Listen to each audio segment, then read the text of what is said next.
Muito boa noite, gurizada medonha.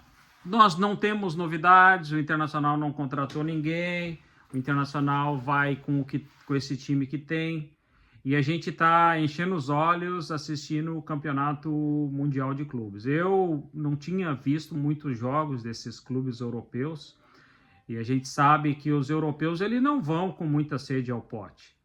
Por isso, a grande chance de um time brasileiro como Palmeiras ou Flamengo, eu não acredito no Fluminense nem Botafogo, mas acredito que Palmeiras ou Flamengo ainda possam levar esse campeonato. Vai depender muito. Se esses times quiserem jogar futebol e focarem, esses europeus, não todos, mas principalmente o Real Madrid, que a gente viu jogar hoje, Borussia, tem outros times aí que vão incomodar, vão crescer agora nesse final aí nas oitavas, e a gente vai ver que a final vai ser talvez entre um clube brasileiro e um europeu. Mas o que eu quero falar aqui é sobre a importância de tu rejuvenescer o plantel, de tu ter jogadores jovens. Eu fiz um shorts falando sobre o meio de campo do Real Madrid, que perdeu um jogador com 6 minutos, um zagueiro, e eles não recompuseram. Se vocês prestarem atenção, eles não recuaram ninguém. Eles jogaram da mesma forma, não retiraram nenhum atacante para botar um zagueiro, que é a primeira providência que um técnico brasileiro faz quando tu perde um jogador. Perdeu um zagueiro, tu vai lá e... Não. Eles recompõem. Recomposição. Isso é treinamento. Claro, isso aí não é feito da noite para o dia. Isso aí não é na noite que tu pega um time hoje e amanhã tu faz isso. Mas é uma aula que o Real Madrid deu de futebol, de como tu joga com 10 homens em campo. Dominou completamente as ações, o time do Pachuca teve a oportunidade de fazer gol, é um time que incomoda realmente, é um time complicado de jogar, mas o goleiro Courtois, o grande goleiro, né, além de ser grande, né, no tamanho, né, com 2 metros de altura praticamente, 1,99 m, ele é um grande goleiro. É um dos mais velhos do time do Real Madrid. E a minha tese é que esses times, eles contratam jogadores jovens. Por quê? Porque é um jogo intenso.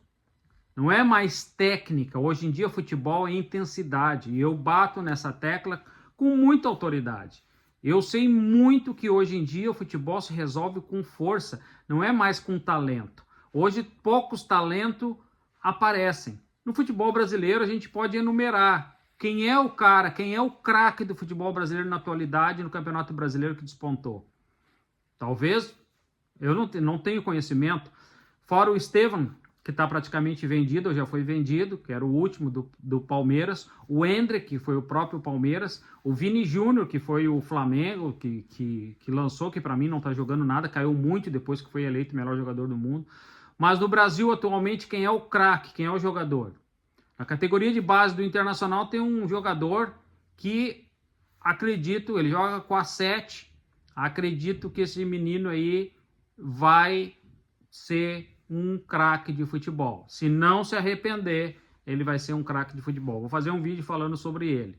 Eu já falei aí no canal, estava conversando com um rapaz aí do canal, não lembro se é o Márcio ou o Carlos, e ele estava falando sobre esse jogador, se ele já viu esse jogador jogar. Tem 15 anos, já foi para a categoria de base, para a seleção brasileira, 3 jogadores da categoria de base do Internacional de 15 anos, prestem atenção, o lateral esquerdo, o meia e esse atacante.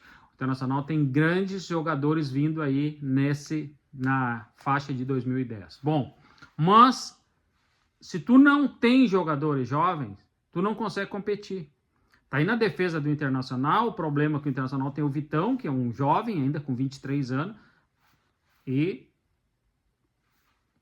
quem é o próximo? Quem é o outro zagueiro? Juninho, que veio lá de fora, o Bernabé tem 24 anos, o lateral direito, o nosso goleiro, que hoje equilibra o Antony, porque é jovem, mas se fosse o Rocher já ia aumentar. Os zagueiros do Internacional, fora esse aí, parece que o Rohel já foi dispensado, aparentemente. E o meio de campo. Vocês olham esse número 5 do Real Madrid jogar, esse menino de 21 anos, e olha o Ronaldo jogar. É uma diferença gritante. Por isso que eu digo, hoje em dia, o Fernando, quando ele tá bem, ele é o cara, o cérebro do time internacional. As pessoas se iludem com o Alan Patrick. Não é o Alan Patrick, é o Fernando. É o cara que orienta, é o cara que arma, é o cara que abre pela direita, que abre pela esquerda, vai pelo centro, aparece na área, cabeceia, faz gol. Esse jogador aí veio da Europa. Foi formado no Brasil, mas veio da Europa, aprendeu a jogar na Europa. Desta forma. Então, o Maicon no time do Grêmio, vocês lembram? Era o pilar do time do Grêmio. Então, tem mais jogadores. Esse que está jogando no Cruzeiro, que me fugiu o nome, que era do Grêmio também. Muito bom jogador. Depois o Grêmio formou os meia, Arthur, esse outro menino também que está no Cruzeiro, que eu também não lembro o nome.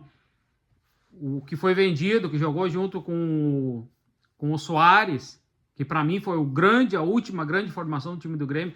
Esse número 8, Valverde, do Atlético, do Real Madrid, vocês viram no final do jogo ele estava pisando dentro da área e fazendo gol.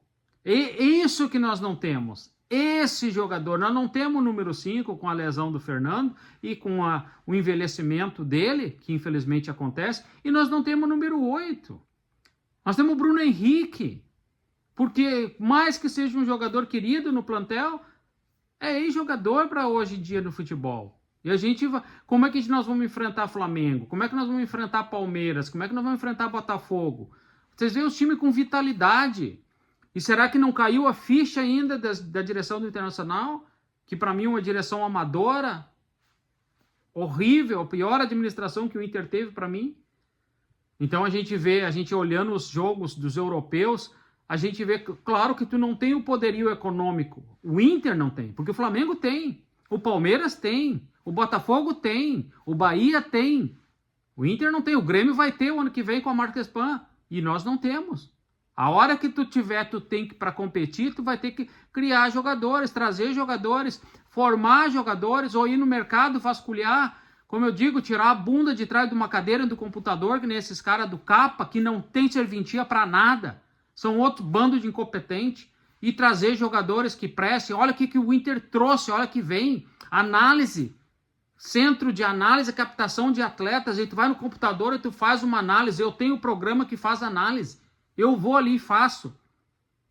Mas só, por exemplo, vídeo, eu mando vídeos bons. Jogador fazendo gol, destruindo, acabando, batendo falta. Tu tem que fazer um acompanhamento cronológico. Os olheiros de Real Madrid, Ajax, Liverpool, a Barcelona, Juventus, Internacional, esses clubes todos aí, que Manchester City, eles mandam olheiros para o Brasil trabalhar meses.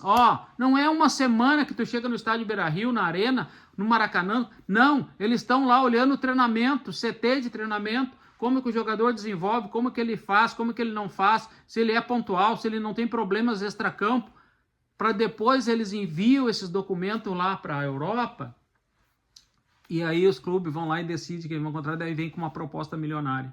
É assim que funciona. E por que nós não aprendemos com o que está dando certo? Por que não focam nisso para fazer as coisas dar certo? Esse é o grande problema. As pessoas não querem trabalhar. O Brasil virou um país de TikTok, de redes sociais, de assistir vídeo, de pegadinha, disso, daquilo, outro, mas as pessoas não querem trabalhar, não querem colocar a mão na massa. Infelizmente acontece isso dentro do Esporte Clube Internacional, dentro do Grêmio, e eu posso citar muitos outros clubes. Trabalho é sinônimo de sucesso, mas tem que meter a mão na massa. Se inscreva no canal, deixa o gostei, beijo no coração.